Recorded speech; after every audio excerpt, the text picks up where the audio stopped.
So Rabbi Yehuda ben Gerim praised the Roman Empire. Now you understand why he's the Speaker of the House, right? A lot of politics. But Rabbi Yehuda ben Gerim chose a side, and he says, we love the Roman nation. They are doing so many things. By the way, he was right factually. Factually, there was a time that the Roman Empire had 50 million people.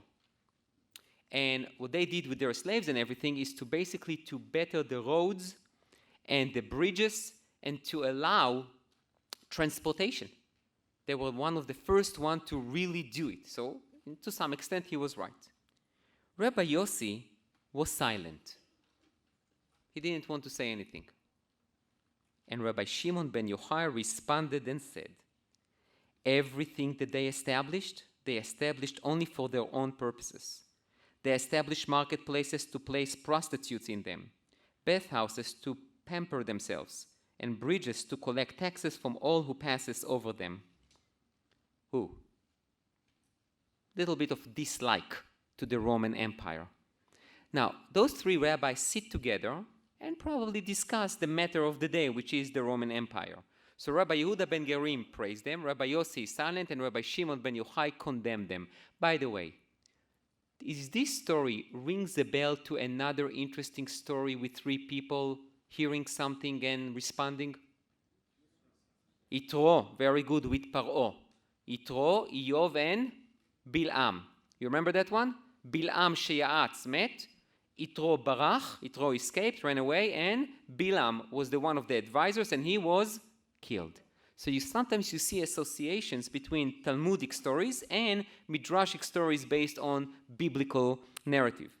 Yehuda, son of converts, went and related their statements to his household, and those statements continued to spread until they were heard by the monarchy. Oy vey. Now the monarchy knows that Rabbi Shimon ben Yochai does not like them.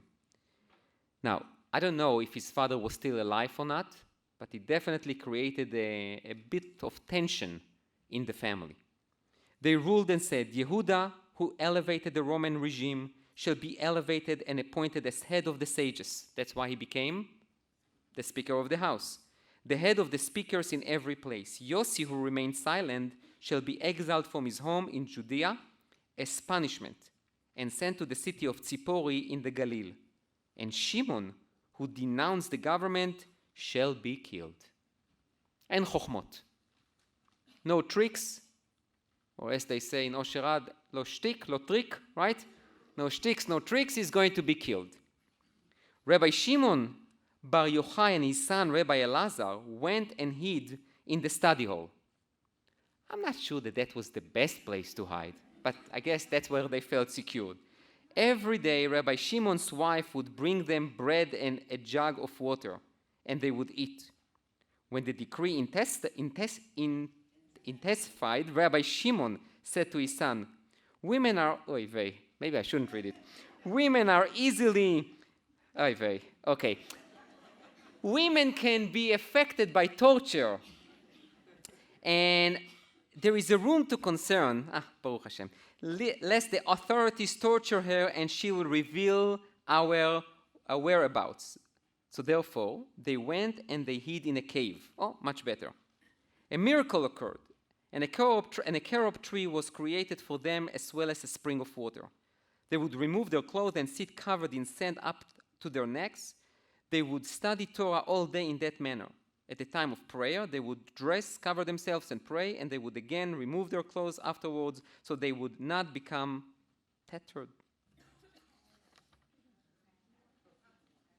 Let's look at the Hebrew for a second. Oh, okay. So the clothes will not wear out. Okay. At the time of the prayer, they would dress, cover themselves, and pray, and they would do it again. Okay. They sat in the cave for 12 years. Elijah the prophet came and stood on the entrance of the cave and said, who will inform Bar Yochai that the emperor died and his decree has been abrogated? Thank you. That's very interactive class. Thanks.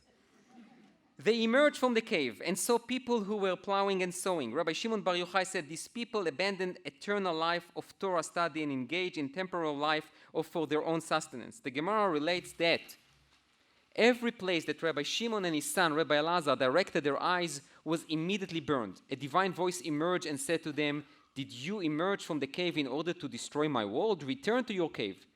They again went and sat there for 12 months. They said, "The judgment of the wicked in the Gehenom lasts for 12 months. Surely their sin was atoned in that time." A divine voice emerged and said to them, "Emerge from your cave." They emerged. Everywhere that Rabbi Elazar would strike, Rabbi Shimon would heal. Rabbi Shimon said to Rabbi Elazar, "My son, you and I suffice for the entire world, as the two of us are engaged in the proper study of Torah." We'll ask a few questions. We're just going to complete the story, and then we're going to analyze it. As the sun was setting on Shabbat Eve, they saw an elderly man who was holding 2 bundles of myrtle branches and running at twilight. They said to him, "Why do you have this?" He said to them, "In honor of Shabbat." They said to him, "Why do you have, and let one suffice?" He answered them, "One is corresponding to remember the Shabbat day, to keep it holy, and the one is corresponding to observe the Shabbat day, to keep it holy." Rabbi Shimon said to his son, "See how beloved the mitzvot are to Israel. Their minds were put at ease, and they were no longer as upset that people were not engaged in Torah study." Okay. Now we're going to ask a few questions to try to analyze this very strange story. First and foremost, leave alone the idea of 12 years in a cave, hidden, putting yourself in sand and all of it. The question that I would like to ask is, after 12 years of seclusion, they go out and they cannot understand that not everyone is like them? Like, what do you think? Like, the world stopped for 12 years and everyone thinks that Torah study is the most important thing in life? What exactly was their expectation when they came out from the cave? That's question number 1.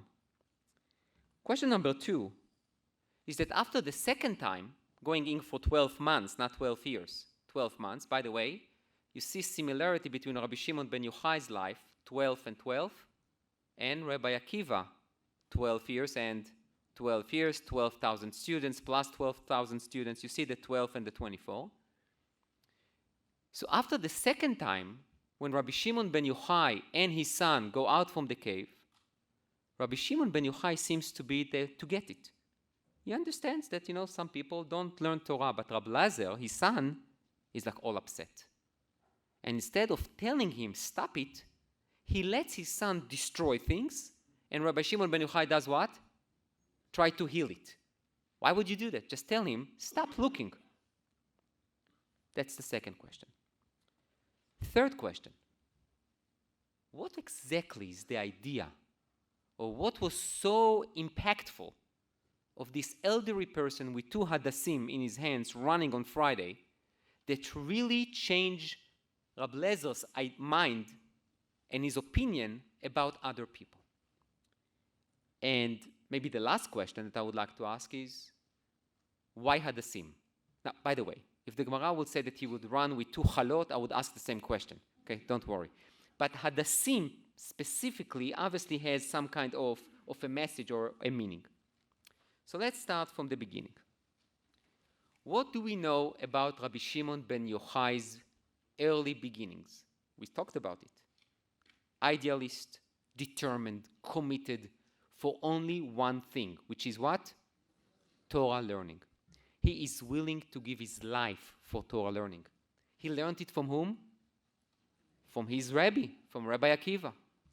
He was willing to do everything for Torah, and because of that, and we know some people like that, when you are so sure that there is only one way to live your life, and it is your way, so all the others are on the highway. Which means there is no way to lead your life besides my way. So when I see someone who wastes his time sowing, plowing, planting, whatever it is, it's not only against what I believe in. It's really against what I think the Torah has to say, which means you have no right to exist. That's the mindset of Rabbi Shimon ben Yochai and his son. And therefore, what do? They destroy the world. And then there is this and before that, who was the one to call them out from the cave? Eliyahu. Why Eliyahu? Because the second time there is a heavenly voice. Why in the first time you send Eliyahu? What do you think? The what? He was a zealot. Okay, Waya Kanai. So even this zealot comes to ask Rabbi Shimon ben Yochai, don't be like me, right? Very good. Option number one. Option number two. You can't fall asleep. Option number two. What is Eliyahu's life mission? Veheshiv lev avot al banim velev banim al avotam, which means to bring closeness, to bring togetherness, to bring some kind of an attachment of multi-generational people that thinks differently from each other. But Rabbi Shimon ben Yochai and his son don't listen. Look, I'm not judging, God forbid. What they did, incredible. But to expect everyone else to do the same, זה כבר יותר מדי. This is a bit too much. So they go back. They go back to the cave for how long? 12 months. Why 12 months?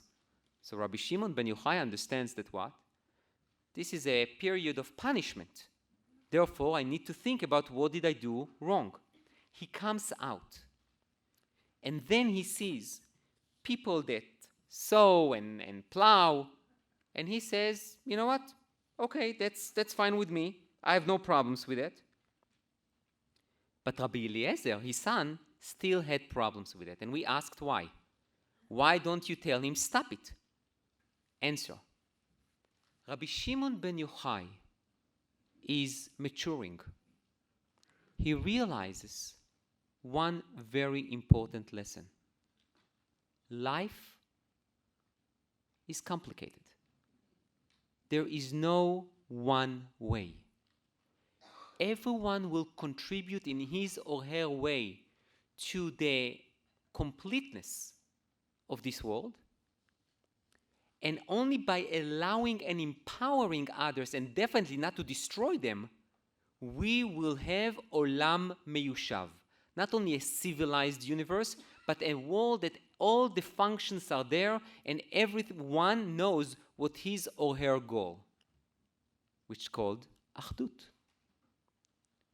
You know, there are two words in Hebrew which are very similar to each other, but they are totally different. Achdut and achidut. Achdut is unity. Achidut is being the same.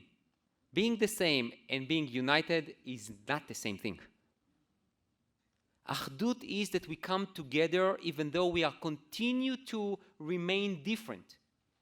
Achidut is that everyone needs to look the same, think the same, speaks the same.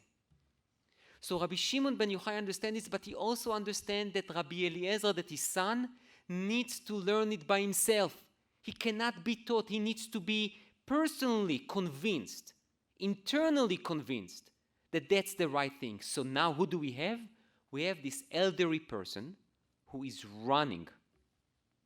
I don't want to offend, God forbid, anyone, so I'm going to close my eyes for a second. Elderly person who is running on a Friday afternoon shows what?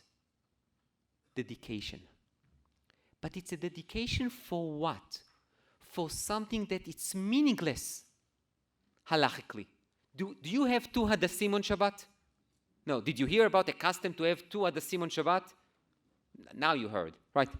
Okay. How many of you are going to do it next Friday? Okay, thank you. Very good. Exactly the answers I want. So the idea is this is minuscule, this is minute, this is nothingness. But this elderly person runs on Friday so he will not be late to bring these 2 hadassim, one for Zachor and one for Shamor. One for to remember the Shabbat and one to observe the Shabbat. And then when Rabbi Eliezer sees that, he starts transforming into his father. and he realizes one thing. You know what? I have tremendous passion and dedication for Torah learning. But you know what? This elderly person is at least as dedicated and committed to what? To do Hashem's will as the way he sees it. And he's willing to run on a Friday afternoon. And therefore, Pitom, in my opinion, suddenly, this story is, as we will say in Hebrew, the Sipur Me'atzev. What is Sipur Me'atzev? Le'atzev is to shape. This story shapes Rabbi Shimon ben Yochai to what? From idealist, not to a full realist yet, but somewhere in between.